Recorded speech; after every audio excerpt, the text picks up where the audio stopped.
कहाँ से आए हैं? मैं जयकरण वर्मा हूँ, अयोध्या से। अच्छा, अयोध्या से आए, राम की नगरी से आए हैं। जी जी जी। और तो आप वोट चोरी जो हो रही है उसके सपोर्ट में, ये आपको लग रहा है वोट चोरी वास्तव में हो रही है? क्या आपको लगता है एक नौजवान पत्रकार हो, इस देश में लोकतंत्र की हत्या हो रही है, संविधान खत्म किया जा रहा है, आज हमसे पूछते हैं कि आप इससे संतुष्ट हैं? अरे कौन सा ऐसा भारत का नागरिक है जो वोट चोरी से खुश रहेगा? कौन सा ऐसा नागरिक है जो इस देश का लोकतंत्र बर्बाद होता रहेगा और हम खुशी से पलेंगे? ये मेरे अधिकार में नहीं, भारत का नागरिक है, भारत का नागरिक। और ये कांग्रेस पार्टी जिसने अपने खून पसीने से इस देश को सींचने का काम किया है, आज मोदी सरकार और मोदी की गोद में बैठा इस देश का चुनाव आयोग जो इस देश के लोकतंत्र की हत्या कर रहा है, इससे हमारे जैसे किसानों का अगर जो खून नहीं खौला तो खून नहीं, वो पानी है। जिस जमीन को हमारे शहीदों ने, हमारे वीरों ने अपने प्राणों की आहुति दे करके सींचने का काम किया, बचाने का काम किया, आज उसी लोकतंत्र को, उसी देश को ये मोदी सरकार बर्बाद करना चाहती है। जो हम जैसे लोगों की जिम्मेदारी है कि अपने देश को बचाने के लिए अगर जो जयकरण वर्मा को भी कुर्बानी देना पड़े। आप अयोध्या से आए हैं, वहाँ सालों से मंदिर नहीं बनाता, बहुत मोदी सरकार आती है उसके बाद राम मंदिर बना, तो आप उसके लिए खुश नहीं है? आप नौजवान, आपके नौजवान होने पर मुझे तरस है। ऐसा लगता है कि आप भी उसी मोदी मीडिया के तरह हो। भगवान राम जितने आपके हैं उतने मेरे, मैं अयोध्या का रहने वाला हूं। भगवान राम मेरे आदर्श है, लेकिन भगवान राम का पोस्टर लगा करके हम अन्याय भ्रष्टाचार नहीं करना चाहते। आपको पता होना चाहिए भगवान राम के नाम पर जिस प्रकार से जमीनें किसानों के लिए ली गई, भगवान राम का नाम लेकर के जो आज महिलाओं की असुरक्षा है, भगवान राम का नाम लेकर के जो आज रोजगार छीन लिया गया, ये भगवान राम का आदेश है। भगवान राम का तो आदेश यह है कि इंडिया गठबंधन के प्रत्याशी को लाखों वोट से वहां जिता करके भाजपा के मुंह पर तमाचा मारने का काम किया है, वो है भगवान राम का आदर्श। अब देश प्रसाद वहाँ से जीत गए, अभी प्रोग्राम हुआ था वहाँ पर जो झंडा ध्वजारोहण का, उन्हें बुलाया नहीं है, वो तो कह रहे हैं कि हम मुझे दलित होने की वजह से नहीं बुलाया गया। देखिए, जो भी आदमी तार्किक बात करेगा, जो इस देश की बात करेगा, जिसने भी, जिसके पूर्वजों ने इस देश में शहीद होने का काम किया है, कुछ अपने लहू बहाने का काम किया है, मोदी उसके मुंह पर ताला लगा देना चाहती। आप नौजवानों का अगर जो रोजगार मांगोगे तो आप पर लाठियां लगा देंगी। जो लोग अच्छा लिखते हैं उनके कलम तोड़ दी जाती है, जो लोग अच्छा बोलते हैं उनके कर दिया जाती है। आप कैसी बात कर रहे हो महोदय? मुझे दुख के साथ कहना पड़ता है, इस देश की मीडिया भी वही दिखाना चाहती है जो मोदी जी दिखाना चाहते हैं, इससे ज्यादा कुछ नहीं। अमित शाह से जवाब मांगा था राहुल गांधी ने। अमित शाह कहते हैं कि पहली वोट चोरी तो नेहरू ने की थी। आप अमित शाह ने चुनाव आयोग को क्या कहा है समझ में आती है ना? सदन में ऐसी बेहोदी भरी बातें अगर जो कोई हमारे देश का गृह मंत्री कहता है तो इसे शर्म की बात कुछ नहीं हो सकती। राहुल गांधी के जवाबों, मतलब सवालों को जवाब नहीं दिया उन्होंने। राहुल गांधी देश की आवाज है, राहुल गांधी संविधान की रक्षा करना चाहते, राहुल गांधी देश को संवारे रखना चाहते। राहुल गांधी एक देश में ऐसा नेता है जो अपनी सत्ता के लिए नहीं, अपने लिए नहीं, अपने इस मिट्टी के लिए जीता है, अपने इस वतन के लिए जीता है, अपने इस देश के लिए जीता है। आप कौन सा प्रश्न करना चाहते हो? आपको भी वो प्रश्न पूछना चाहिए भाजपा के नेताओं से कि आज रोजगार कहाँ है, संविधान क्यों जलाए जा रहे हैं? आज कौन सी, आप अभी वंदे मातरम पर चर्चा उन्होंने करने का काम किया था, मुंह खाने कड़ी तलुए चाटने पड़े मोदी जी को, क्योंकि जिसके पूर्वजों ने इस आजादी में अपना नाखून नहीं कटाया वो वंदे मातरम पर चर्चा करेंगे, वो इस देश पर चर्चा करेंगे। ये सरासर अन्याय और मजाक नहीं तो क्या है। बार बार वो नेहरू पर प्रश्न उठाने लगते हैं, कैसे देखते हैं आप? नेहरू, पंडित जवाहरलाल नेहरू वह व्यक्तित्व है, वह नाम है जिसके आगे नरेंद्र दामोदर दास मोदी फ्यूज बल्ब के अलावा कुछ नहीं है।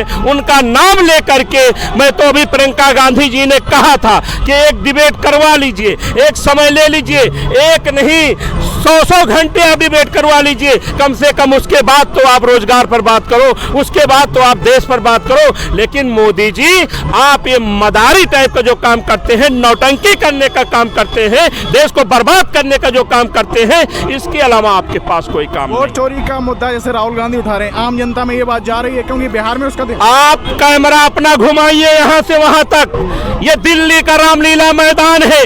आप दिखाइए आपके कैमरे में जितनी ताकत हो। यहाँ देखिए जो हुजूम चला है ये माननीय राहुल गांधी जी के आह्वान पर आया हुआ है, लोकतंत्र बचाने का नाम में आया हुआ है, जो वोट घोटाला हो रहा है उसके नाम पर आया हुआ है। आपको अगर जो दिखाई पड़ता है तो ये भीड़ दिखाने का आप काम कीजिए। वो कहते हैं कि जहाँ जहाँ जीत जाते हैं वहाँ विरोध नहीं होता, वहाँ ईवीएम हैक नहीं होती है। ईवीएम का विरोध पहले भी था, आज भी है, हारेंगे तब भी विरोध करेंगे, जीतेंगे तब भी विरोध करेंगे। मोदी जी इतनी प्रसिद्धि आपकी है तो इस देश में बैलेट पेपर से आपको चुनाव करवाना कंगना चाहिए। रनावत कहती है ईवीएम हैक। आपने बहुत हल्का सवाल पूछ लिया। मैं आप पत्रकार महोदय, कंगना रनावत जैसे दो कौड़ी के व्यक्ति की वो बेटी हो सकती है, किसी की बहन हो सकती है, लेकिन उतनी हल्की व्यक्ति का नाम लेकर के आपने राजनीति को ही खत्म करने का काम किया, उस पर मेरी कोई टिप्पणी नहीं है। तो आपको लग रहा है जो आज रैली होने वाली है इसके बाद कुछ फर्क पड़ने ये रैली नहीं, ये रैला होने वाला है। आप नौजवान हो, आप याद रखिएगा,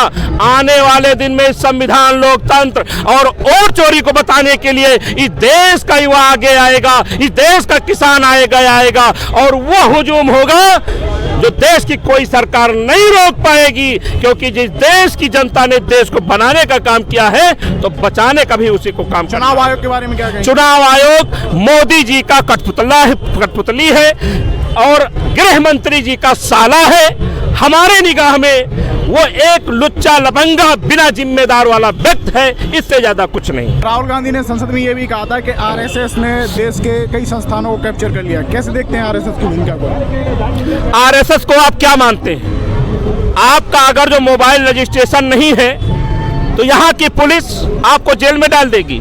साइकिल मोटरसाइकिल पर नंबर प्लेट नहीं है तो आपको बंद करने का काम करती है। आरएसएस का कोई लेखा जोखा है?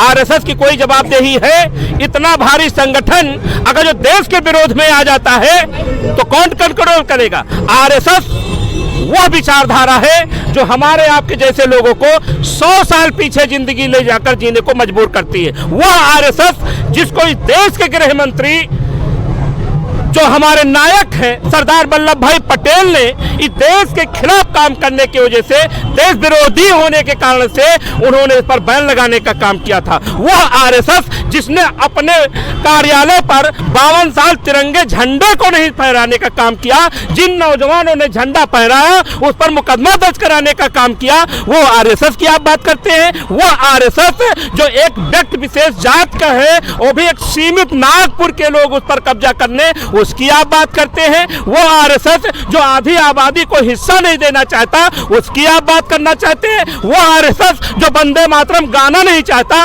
उसकी आप बात करते हैं। अरे मुझे तो दुख है इस देश में आरएसएस जैसे संगठन जिंदा क्यों है। मैं फिर आपसे कह देता हूं, उसका कोई लेखा जोखा नहीं, उसकी कोई जवाबदेही नहीं। मोहन भागवत के पास ये ब्लैक कमांडो किस हैसियत से चलते हैं? आज देश की जनता मारी जाती है, पीटी जाती है, महिलाएं सुरक्षित नहीं है, किसान उजाड़े जा रहे, मजदूर बेघर किए जा रहे और मोहन भागवत की सुरक्षा चमाचम है। आरएसएस हमारे देश का दुश्मन नहीं तो क्या है? जो अमित शाह जी हैं वो तो खुलेआम संसद में कह रहे थे कि इस देश का प्रधानमंत्री आरएसएस की विचारधारा का मैं, और जो खुद हैं वो गृह मंत्री आरएसएस की विचारधारा। अमित शाह की बातों से आप अगर जो सहमत हैं तो हमारे जैसा नागरिक का कहना कुछ नहीं है।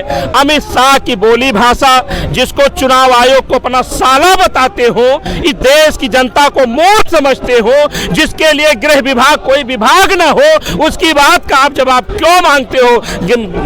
जो गृह मंत्री हैं उनका इतिहास क्या रहा है? लोग हम लोगों को बहल्ला कहते, सड़क छाप कहते। हमारे देश का गृह मंत्री कभी न कभी तड़ी पार रहा है, उसकी बातों का हमें कुछ नहीं कहना है। क्या सहमत हैं उनकी? हाँ, इनकी बात से मैं सहमत हूँ। क्या लग रहा है वोट चोरी इस बार मुद्दा बनने वाला आगे आने वाले चुनाव में? निश्चित तौर पर वोट चोरी का मुद्दा इस बार नहीं, हर बार रहेगा। जब तक ये ईवीएम से चुनाव करते रहेंगे वोट चोरी का आरोप हमेशा लगता रहेगा। जिस तरीके से आप पूरे देश में देख रहे हैं, जिस तरीके से वोट चोरी करके एक सत्ता को काबिज किए हुए हैं। बिहार का चुनाव अभी हाल में हुआ, हम लोग 15 दिन रह करके बिहार चुनाव में थे। लग रहा था जिस सीट का मैं नाम लूं नेहरू उस पर लग रही थी कि गठबंधन, इंडिया गठबंधन चुनाव जीत रही है, लेकिन जब वोट पड़ा तो ये कई हजारों वोटों से हमारे कैंडिडेट को हरवा दिए। ये वोट चोरी नहीं है तो क्या है? आज जिस तरीके से पूरे देश में संविधान की बात करते हैं, संविधान की रौंदने की बात करते हैं, डॉक्टर अंबेडकर ने जो संविधान दिया था, गरीबों को, दलितों को, अछूतों को, पिछड़ों को, सारे समाज के लोगों को संविधान में अधिकार दिया था। आज भारतीय जनता पार्टी के इशारे पर उसे खत्म करने की बात कर रही है। आज राहुल गांधी संविधान को लेकर के, नौजवानों को लेकर के, किसानों को, मजदूरों को, महिलाओं को, सभी लोगों को लेकर के आज आंदोलन कर रहे हैं, आज रैलियां कर रहे हैं। रैलियों के माध्यम से देश की जनता को बताना चाह रहे हैं कि इस देश को हमेशा भारतीय जनता पार्टी के पूर्वजों ने हमेशा अंग्रेजों की दलाली करके सत्ता में काबिज रहे। आज चाहे वो कांग्रेस, चाहे गांधी रहे हो, चाहे नेहरू रहे हो, चाहे इंदिरा गांधी जी रहे हो, और चाहे हमारे स्वर्गीय राजीव गांधी जी रहे हो, जिस तरीके से देश को विकास के रास्ते पर ले जा रहे थे, ये भारतीय जनता पार्टी उसे नस्ना नाबूद करने चाह रही है। कांग्रेस पार्टी के नौजवान, मैं इस रैली के माध्यम से, इस रामलीला मैदान से नौजवानों को आगाह करना चाह रहा हूँ, नौजवानों को सतर्क करना चाह रहा हूँ, जागो और उठो। जिस तरीके से अंग्रेजों को सात समुंदर इस तिरंगा झंडा लेकर के हमारे वीर सपूतों ने देश से भगाया था, उसी तरीके से आज जरूरत पड़ गई है नौजवानों को, किसानों को तिरंगा झंडा लेकर के राहुल गांधी के नीतियों को, स्वर्गीय राजीव गांधी के नीतियों को लेकर के, जवाहरलाल नेहरू अभी हमारे जयकर वर्मा जी चर्चा कर रहे थे, उनके ऊपर टिप्पणी करते हैं। जब देश में सुई नहीं बनता था, ऐसे समय में प्रधानमंत्री हुए थे। जब देश को 2 वक्त की रोटी नहीं मिलती थी, तब देश के प्रधानमंत्री हुए थे। आज देश में सुई से लेकर के जहाज तक कांग्रेस पार्टी के नेताओं ने आविष्कार किया, बनाया, और ये उसी को बेच रहे हैं। चाहे रेलवे बेच रहे हैं, जहाज को बेच रहे हैं, देश को बेच रहे हैं। मैं सतर्क करना चाहता हूं उन भारतीय जनता पार्टी को, लोगों को बताना चाहता हूं कि होश में आ जाओ, नहीं ये नौजवान आपको सत्ता से बाहर कर देगा। यही हमारा संदेश है।